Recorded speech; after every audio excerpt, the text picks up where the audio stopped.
Bismillahirrahmanirrahim. Assalamualaikum warahmatullahi wabarakatuh. Perkenalkan, saya Nida Mutiara Misbah dengan NIM 12120200181 dari kelas PAI 2E. Alhamdulillah, wassalatu wassalamu ala rasulillah wa ala alihi wa sahbihi wa mawala, amma ba'du.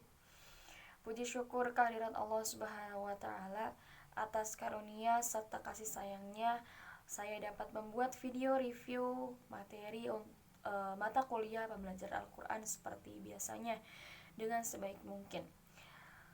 Adapun seperti video review sebelumnya, saya akan memilih salah satu ayat dari beberapa ayat yang menjadi dasar pokok untuk materi hari ini, yakni surat Al-Maidah ayat 48 terkait fastabiqul khairat atau berlomba-lomba dalam kebaikan.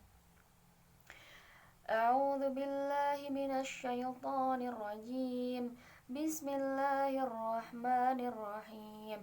Wa anzalna ilaikal kitaba bil haqqi musaddiqan lima baina yadayhi minal kitab wa muhaiminan alaihi fahkum bainahum bima anzalallah wa la tattabi' ahwaa'ahum amma ja'aka minal haqq likulli ja'alna minkum syir'atan wa minhaja walau sya'allahu laja'alakum ummatan wahidatan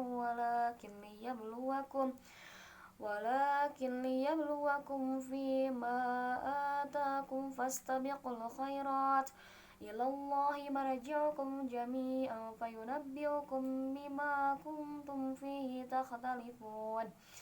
Al-ayah sadaqallahul azim, yang artinya, dan kami telah turunkan kepadamu Al-Quran dengan membawa kebenaran, membenarkan apa yang sebelumnya, yaitu kitab-kitab yang diturunkan sebelumnya, dan batu ujian terhadap kitab-kitab yang lain.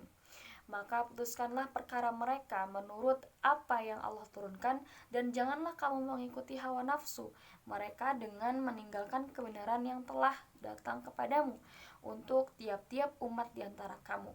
Kami berikan aturan dan jalan yang terang.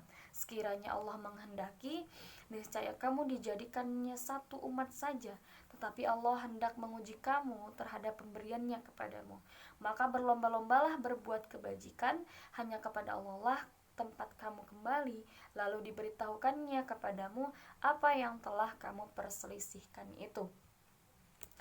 Adapun kandungan dari ayat ini adalah seperti yang kita tahu bahwa Allah telah menurunkan Al-Quran sebagai kitab yang terakhir gitu dari kepada penutup para nabi, yakni kepada Rasulullah SAW, sebagai lanjutan atau pembenar bagi kitab-kitab sebelumnya. Al-Quran juga sebagai bukti dan penguji atas kebenaran kitab-kitab sebelumnya, menjadi penjelas, penerang, pelurus, pemurni dari kebatilan yang telah tercampur di dalam kitab-kitab terdahulu, dan sekaligus penyempurna gitu. Allah memerintahkan juga untuk berhukum dengan kitabnya, mengamalkan dan mengagungkannya, serta melarang mengikuti hawa nafsu dalam menetapkan sesuatu gitu, mengikuti orang-orang yang tersesat.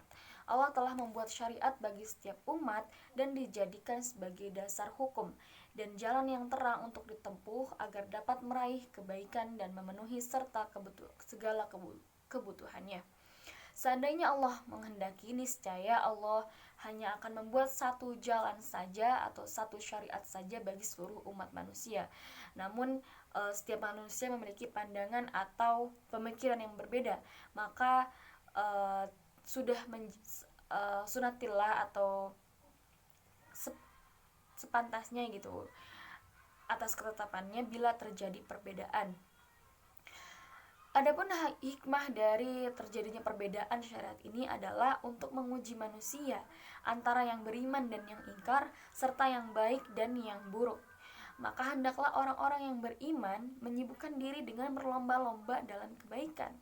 Artinya sebagai orang yang beriman, kita perlu orientasi kita dalam beramal itu bukan hanya dunia, tapi juga akhirat. Karena sebagai orang yang beriman dan meyakini bahwa akan ada kehidupan kekal setelah kehidupan yang singkat ini, maka perlu bahasanya di sini yaitu berlomba-lomba dalam kebaikan.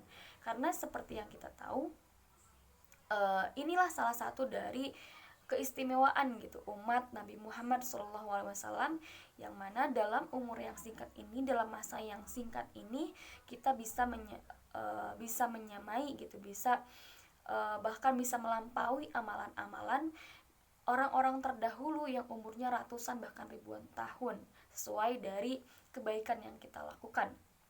Makanya di sini bahasanya berlomba-lomba dalam kebaikan, karena di masa yang singkat ini kita perlu mengumpulkan gitu, perlu menyiapkan bekal untuk kehidupan yang kekal gitu.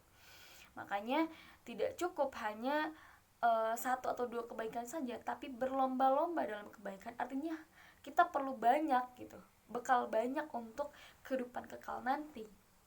Dan hendaklah dia tetap melangkah di jalan kebaikan dengan menjadikannya sebagai jalan menuju keridhaan Allah, karena Allah merupakan tempatnya kembali.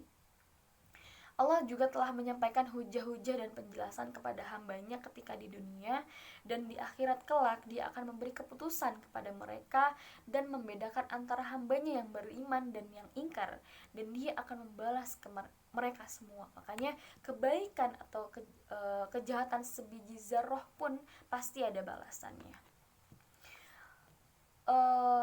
Demikian yang dapat saya sampaikan. Mohon maaf atas segala kesalahan atau kekeliruan yang terdapat dalam video ini. Semoga bermanfaat, khususnya bagi saya yang menyampaikan dan umumnya bagi kita semua yang mendengarkan. Untur makilah wa ta'antur manqala. Wabillahi taufiq wal hidayah. Wassalamualaikum warahmatullahi wabarakatuh.